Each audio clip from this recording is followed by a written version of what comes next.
Capítulo 776. O Nêmesis dos humanos. Cruel. Isso é imperdoável. Morra. Demônios. Até Oscar, que era gentil, não conseguiu conter sua raiva neste momento. Sua fúria quase o fez perder a capacidade de falar. Enquanto ele rugia, ele pegou uma lança longa feita de restos do demônio e essência de Blackstone. Voosh! Voosh! Voosh! Quando ele sacudiu o pulso, 5 luzes negras apareceram como se fossem os convites do ceifador. Como relâmpagos, a lança perfurou a garganta deste guerreiro cobra da tribo do mar, matando-a instantaneamente, pregando-a no chão. Foi a primeira vez que esse jovem atacou ferozmente. Matem! Louise e Pato ficaram furiosos com o que viram também. Antes que Fei pudesse emitir qualquer comando, eles pegaram suas armas nos anéis de armazenamento e atacaram os membros da tribo do mar que estavam na frente deles. Instantaneamente, essa vila que foi transformada em um inferno se tornou barulhenta novamente.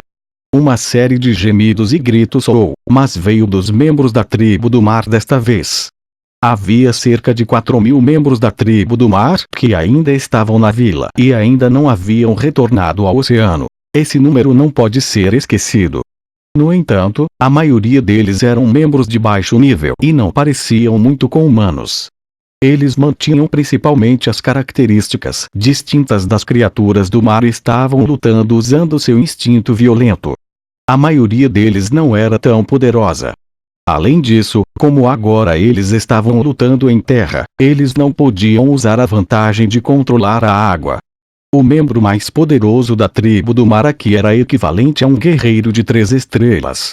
Portanto, sob os ataques ferozes dos 3 estudantes universitários, os membros de baixo escalão da tribo do mar caíram um após o outro como se fossem colheitas sob as foices dos agricultores.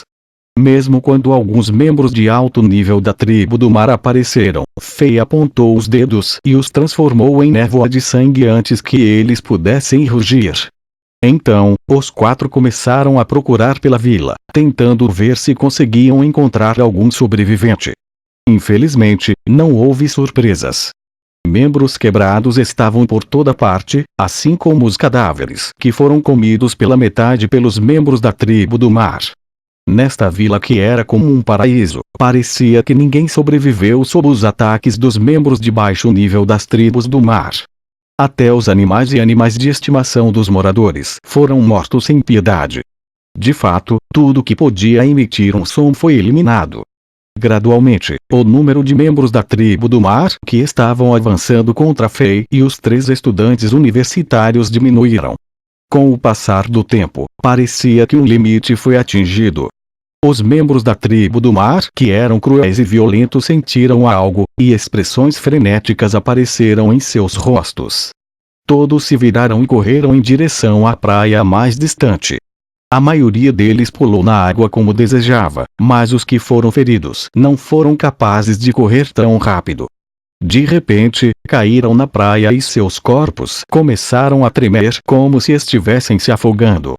Então, seus corpos enrijeceram e ficaram pretos quando espumas brancas saíram de suas bocas. Eles morreram na praia imediatamente. O que está acontecendo? Louise e Pato arregalaram os olhos, surpresos. Louco da teoria, Oscar correu para a praia e observou os membros da tribo do mar que haviam morrido agachados perto deles. Ele logo descobriu algo e disse: eles estão fora da água do mar por muito tempo. Parece que as informações nos pergaminhos antigos estão corretas. Esta é a sua deficiência natural. Quando a tribo do mar fica fora da água do mar por muito tempo, eles morrem instantaneamente. Ah! Este deve ser o castigo que os deuses colocam nessa raça do mal. Realmente? Isso é ótimo. Ah! A condenação dos deuses. Louise e Pato ficaram emocionados. A cena que eles viram na vila foi horrível e os fez entender o relacionamento entre os humanos e a tribo do mar.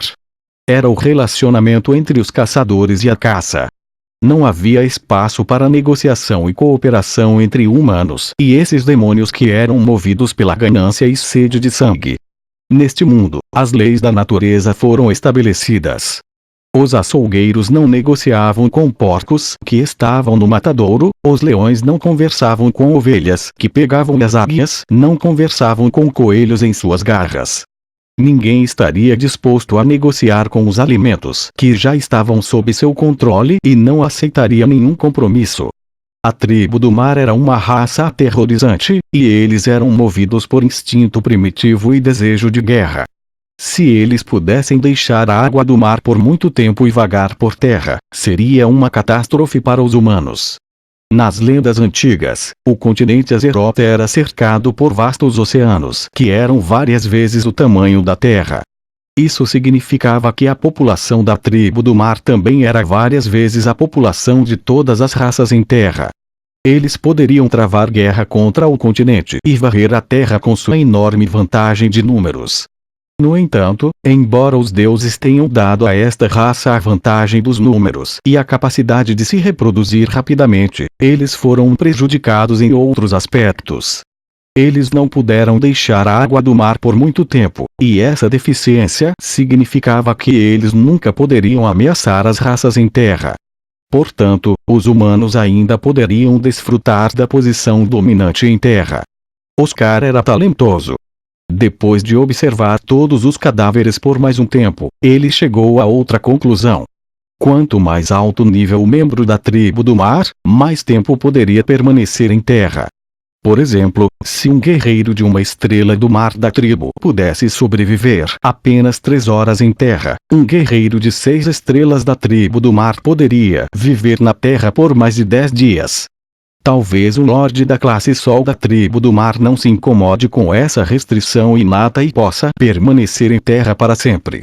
No entanto, mesmo que os oceanos fossem vastos e houvesse muitas criaturas marinhas, quantas delas poderiam alcançar o reino da classe Sol?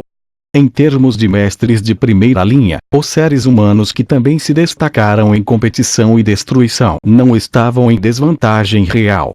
Ok, está ficando tarde. Vamos dar uma olhada pela vila novamente e ver se conseguimos encontrar algum sobrevivente. Pelo menos, precisamos descobrir que tipo de pessoas moram aqui e por que moram aqui. Feia olhou para a praia que estava sendo banhada pelas ondas e disse: se pudéssemos chegar aqui um pouco mais cedo, talvez poderíamos ter salvado eles. Parece que a tribo do mar acabou de descobrir esta ilha e eles voltarão novamente. Temos que nos apressar de volta ao acampamento. Os 3 estudantes universitários assentiram, guardaram as armas e começaram a procurar possíveis sobreviventes novamente. Fei andou pela vila e viu cadáveres por toda parte. O cheiro de sangue permeava o ar, aumentando a cena já horrível. Esses aldeões indefesos foram mortos de muitas maneiras cruéis. Em uma casa, uma jovem mãe queria proteger seu filho, mas ambos foram cortados ao meio pela cintura e seus órgãos internos se espalharam pelo chão. Debaixo de uma árvore, um idoso de cabelos brancos teve metade da cabeça comida e apenas metade do rosto ainda estava intacto. Por uma parede de madeira, um guerreiro em armadura de metal teve sua parte inferior do corpo esmagava em pasta de carne. A armadura de ferro foi deformada e esmagou seus órgãos internos, e sua cabeça estava faltando. Embora Fei tenha visto todos os tipos de mortes no Diablo Vorut, ele ficou triste com o que viu.